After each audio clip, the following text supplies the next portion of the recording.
Thanks, sir. In asking this question, I'm responding to many members of the public who have spoken to me, and I'm sure others, who can't understand why one Assistant Minister has had to resign, but two others, who current ministers who were also involved in the Innovation Fund debacle, have remained in post. So the final supplementary is simply to get more information on the record. Did at any point the current Treasury Minister and the current Economic Development Minister either offer their resignation, or were they asked to resign following the publication of the CNAG's report?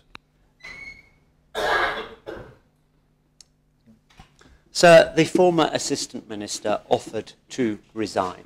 That, to my mind, was an honourable action. Would the Minister answer my question, though? I did ask a specific question about whether the other two... I'm sorry, Deputy, that was your final supplementary. The Minister's answered in the way that he's answered. Will the Chief Minister state whether, following the publication of the Comptroller and Auditor General's report entitled Jersey Innovation Fund R3 2017, Senator Farnham and or Senator McLean offered to resign as ministers, or whether he, as Chief Minister, asked them to resign? The Assistant Minister, who had political responsibility for the fund when the Comptroller and Auditor General's report was published, did the honourable thing, and I think he should be congratulated for that. Thank you, sir. This is a different question, seeing as for some reason my previous one won't be allowed to be answered for some reason that I simply can't figure out.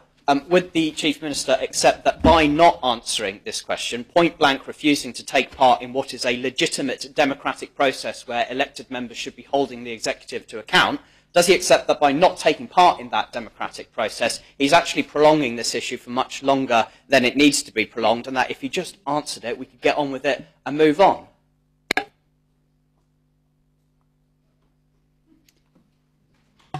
So I am answering it, and I'm answering it in the way that I think is appropriate. And that is that the Assistant Minister, who had responsibility at the time of the publication of the Comptroller and Auditor General's report, has done the honourable thing and stood aside. We come then to the final supplementary.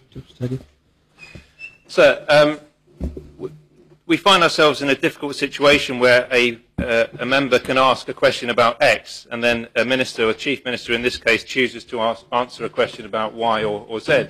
Now, the problem I had is that I didn't ask a question about Senator Rose, a former assistant chief minister, and I didn't ask a question about whether the current ministers are doing a good job.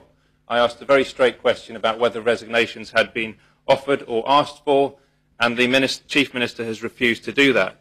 Does the Minister accept, by not giving a straight answer to this, he's putting me in a very difficult position where I have to consider either a vote of censure or referring this matter to PPC, and that actually it's counterproductive from the Chief Minister's own point of view, who wants to draw a line under this issue, and similarly to me, I want to get a straight answer to this issue so that we can look at the reviews.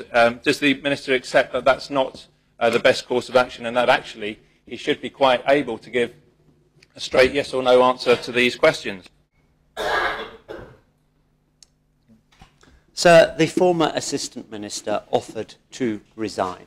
That, to my mind, was an honourable action. The Assistant Minister, who had political responsibility for the fund when the Comptroller and Auditor General's report was published, did the honourable thing, and I think he should be congratulated for that.